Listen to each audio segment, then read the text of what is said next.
ठीक है। इसमें हम सबसे पहले देखते हैं सॉइल पोल्यूशन क्या है। Soil pollution is contamination of soil by human और natural activities which may cause harmful effects on living organisms. Living organisms existing in the soil are living on the soil.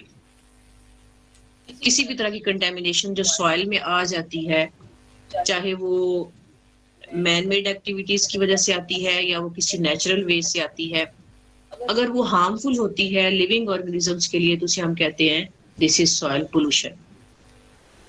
Living organisms mean living organisms living in the soil, जैसे microbes और plants.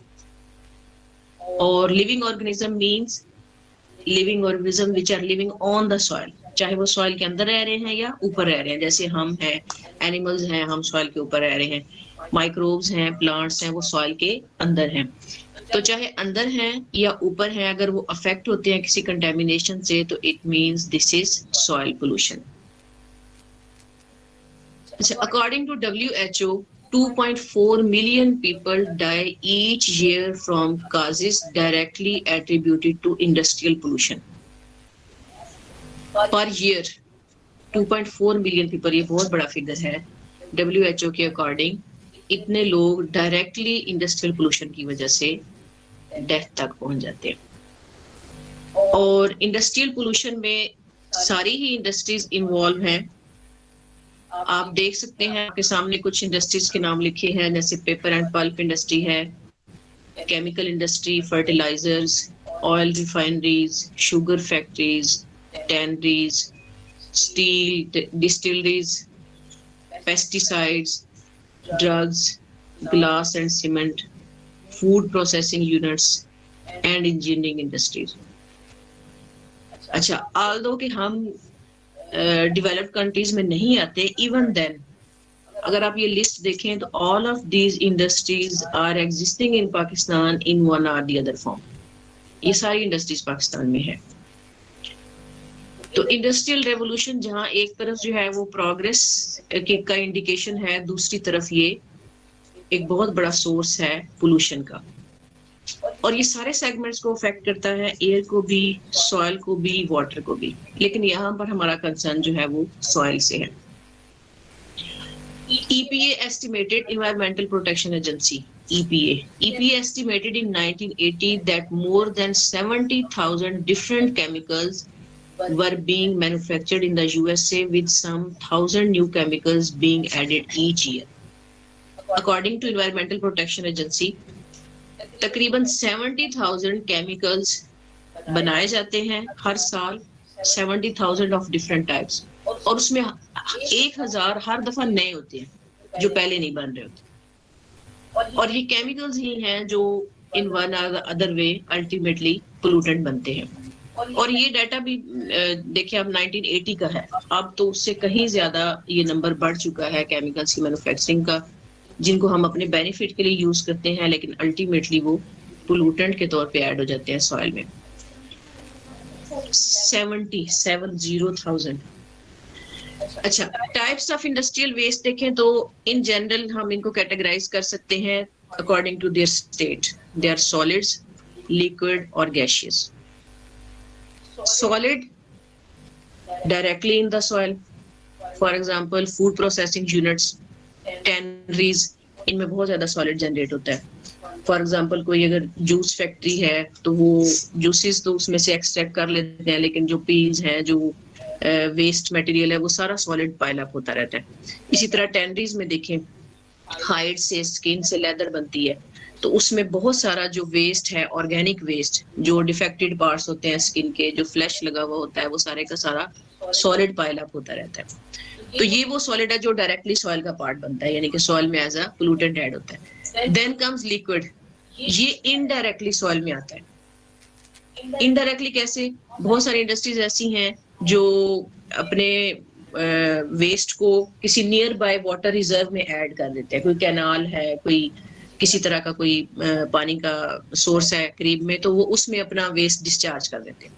लेकिन ultimately वो waste जो है वो जब पानी soil पे आता है तो उसका पार्ट बनता है, वो वाटर इरिगेशन के लिए यूज होता है या किसी भी तरह से जब वो सॉइल के साथ इन कॉन्टेक्ट आता है तो वो कंटेमिनेंट्स सॉइल का पार्ट बन जाते हैं। जैसे for example paper and pulp industries हैं, chemicals and drug manufacturing units हैं, टेक्सटाइल इंडस्ट्री है, ये बहुत ज्यादा वेस्ट वाटर जनरेटिंग इंडस्ट्रीज है। तो ये वेस्ट वाटर जो जनरेट करते हैं या तो किसी नियर बाय वाटर बॉडी में छोड़ते हैं, फिर वो अल्टीमेटली सॉइल पे आता है, या बास केसेस में ऐसा होता है कि ये डायरेक्ट भी सॉइल पे छोड़ देते हैं और उसकी वजह से सॉइल बुरी तरह अफेक्ट होती है जब डायरेक्ट छोड़ देते हैं। अच्छा, थर्ड है गैशियस पोल्यूटेंट्स। तो गैशियस पोल्यूटेंट्स भी कुछ इंडस्ट्रीज ऐसी हैं जिसमें लिक्विड और सॉलिड नहीं जनरेट होता, गैशियस जनरेट होता है। For example cement industry. Cement industry में आपने शायद इंडस्ट्री का कुछ ओवरव्यू आपको पता हो, उसमें सॉलिड रॉ मटेरियल यूज करके सॉलिड ही प्रोडक्ट बनाई जा रही होती है। तो जो वेस्ट आता है वो सिर्फ आता है गैशियस और डस्ट, यानी पार्टिकुलेट मैटर आता है और गैशियस पोल्यूटेंट्स आते हैं in the form of oxides of nitrogen, oxides of sulphur. अच्छा, अब अगर ये गैशियस पोल्यूटेंट्स हैं तो हम इनको यहाँ क्यों लाए हैं? इसलिए कि ये गैशियस पोल्यूटेंट्स भी इनडायरेक्टली सॉइल में ही आते हैं। Actually soil pollution is different than water pollution and air pollution. क्यों? क्योंकि soil is sink for all type of pollutants. अगर कोई पोल्यूटेंट एयर में जाता है तो अल्टीमेटली वो भी रीडिपॉजिट होगा सॉइल में, चाहे वो प्रेसिपिटेशन के साथ होता है या वो विंड के साथ सेटल डाउन होता है, अल्टीमेटली वो सॉइल पे वापस आएगा। इसी तरह अगर वाटर में कोई पोल्यूटेंट आता है तो वो भी अल्टीमेटली उसके लिए सिंक जो है वो सॉइल ही होगी। इस वजह से सॉइल जो है वो सबसे ज्यादा अफेक्ट होने वाला इन्वायरमेंट का सेगमेंट है पोल्यूशन की वजह से। अच्छा, अगर नेचर की बात करें तो किस किस तरह का इंडस्ट्रियल वेस्ट है, उसमें मल्टी नेचर वेस्ट आता है। ऑर्गेनिक वेस्ट भी आता है, फॉर एग्जांपल जैसे टैनरीज से आ रहा है वेस्ट, वो ऑर्गेनिक नेचर का है। इनऑर्गेनिक भी आता है, जैसे केमिकल फैक्ट्रीज हैं जहाँ पे केमिकल्स बन रहे हैं, या फर्टिलाइजर इंडस्ट्रीज हैं, तो वहां से आने वाला वेस्ट जो है वो इनऑर्गेनिक नेचर का है। प्लास्टिक्स, बहुत सारी इंडस्ट्रीज से प्लास्टिक वेस्ट जनरेट होता है। मेटालिक वेस्ट, हैवी मेटल्स बहुत सारे प्रोसेसेस में एज कैटलिस्ट यूज होती हैं, या जो रॉ मटेरियल यूज हो रहा होता है उसका वो पार्ट होती हैं। जैसे फर्टिलाइजर इंडस्ट्री है, उसमें जो रॉ मटेरियल यूज होता है उसमें हैवी मेटल्स होती हैं, अल्टीमेटली वो फिर वेस्ट में भी आती हैं। Oil and greases, refineries, petroleums में से oil and grease, organic solvents, for example paint industry है, ड्रग इंडस्ट्री है, वहां से सॉल्वेंट्स एज अ वेस्ट आ रहे हैं। फिर एक और इम्पोर्टेंट चीज पैथोजेंस, जो इंडस्ट्रीज किसी ना किसी तरह से बायोमटेरियल के साथ रिलेटेड हैं, जैसे फूड प्रोसेसिंग यूनिट्स हैं या टैनरीज हैं, these are also a house of pathogens. Tanneries हैं जैसे स्पेशली एग्जांपल है इसमें टैनरीज की, तो बहुत सारे पैथोजेंस होते हैं जो स्किन्स और हाइड्स के ऊपर होते हैं, फिर अल्टीमेटली जो उनका वेस्ट होता है वो उसका भी पार्ट बनते हैं और स्प्रेड भी होते हैं। यहाँ पे इस स्क्रीन पे आप देख सकते हैं कुछ इंडस्ट्रीज हैं जिनके आगे उनके वेस्ट टाइप दी हुई है। फॉर एग्जांपल लेदर प्रोडक्ट्स में लिखा हुआ, पेपर इंडस्ट्री में पेंट वेस्ट, यानी कि पेपर के लिए जो पिगमेंट्स यूज होते हैं वो वेस्ट में आते हैं। हैवी मेटल्स वेस्ट में आते हैं, पेपर इटसेल्फ वेस्ट हो रहा होता है, और बहुत huge amount of water waste होता है पेपर इंडस्ट्री से, जो ultimately can be a source of soil pollution. इसी तरह कंस्ट्रक्शन इंडस्ट्री है, कंस्ट्रक्शन इंडस्ट्री में तो मैक्सिमम जो है वो सॉलिड वेस्ट जनरेट होता है। डिमोलिश किया जाता है बिल्डिंग्स को, तो वो जो सॉलिड जनरेट होता है उसको सॉइल पे ही छोड़ दिया जाता है। हाँ, ये है कि ये सॉइल ये जो वेस्ट है ये इनर्ट नेचर का है, ये रिएक्टिव नहीं होता, क्योंकि वो बिल्डिंग्स का वेस्ट है, उसको कहीं भी अगर डंप भी कर देंगे तो वो सॉइल को रीफिल करेगा, उससे आगे फर्दर कुछ नहीं होगा। तो ऐसा वेस्ट जिसकी वजह से फर्दर कोई प्रोपेगेशन नहीं होती उसको हम कहेंगे इनर्ट नेचर का। तो जो कंस्ट्रक्शन से आ रहा है वो इनर्ट नेचर का है रिलेटिवली। अच्छा, फिर इसके बाद ये पोल्यूटेंट्स या ये जो कंटेमिनेंट्स आ रहे हैं इनके इफेक्ट्स क्या हैं?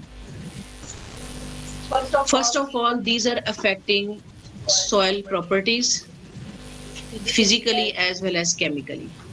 These are affecting soil texture.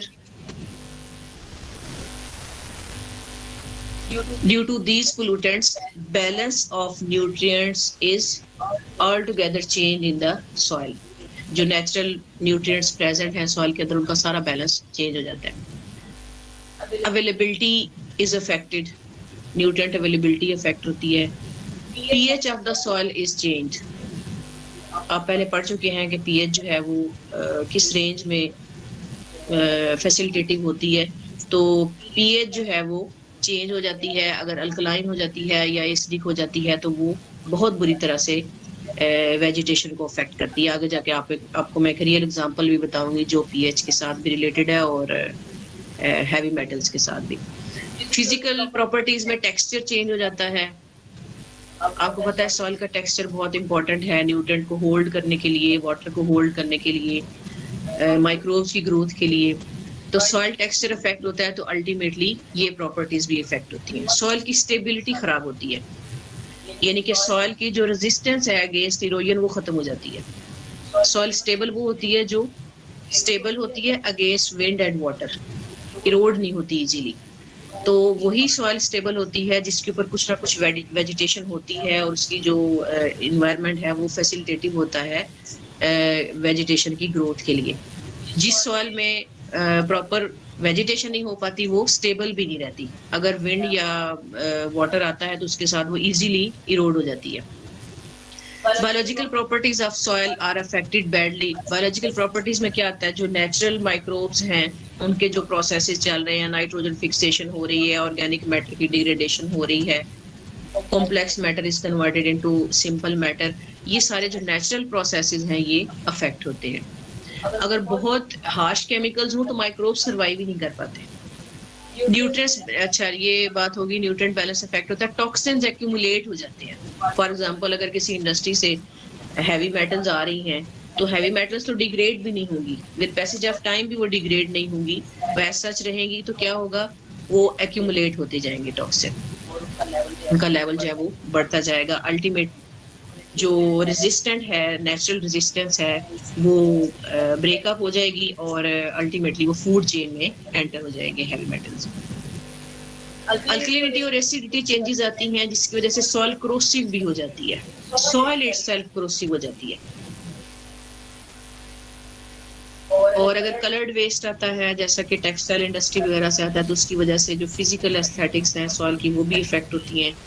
फिर अगर अगर एनारोबिक प्रोसेसेस स्टार्ट हो जाते हैं, जैसा कि फॉर एग्जांपल टेनिस वेस्ट है, अगर वो एक्यूमुलेट हो जाए, बहुत हीप्स जमा हुए होते हैं, अगर आपको कभी देखने का मौका मिले तो वहाँ पे बहुत बैड स्मेल प्रोड्यूस हो जाती है।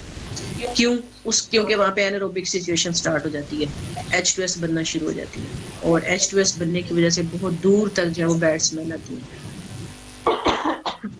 पैथोजेंस ग्रो करते हैं, मल्टीप्लाई होते हैं and they are propagated in the surrounding area. Ultimately क्या होता है, लॉस इन फर्टिलिटी। सॉइल का जो मेन काम है फर्टाइल होना और वेजिटेशन को सपोर्ट करना वो खत्म होने लगता है। फिर अगर ये सिचुएशन परसिस्ट करती है तो it is possible that contaminants may leach from soil into the ground water. अगर ये सिचुएशन परसिस्ट करती है तो पॉसिबल है कि सॉइल से नीचे कंटेमिनेंट्स ग्राउंड वाटर में जाना शुरू हो जाए।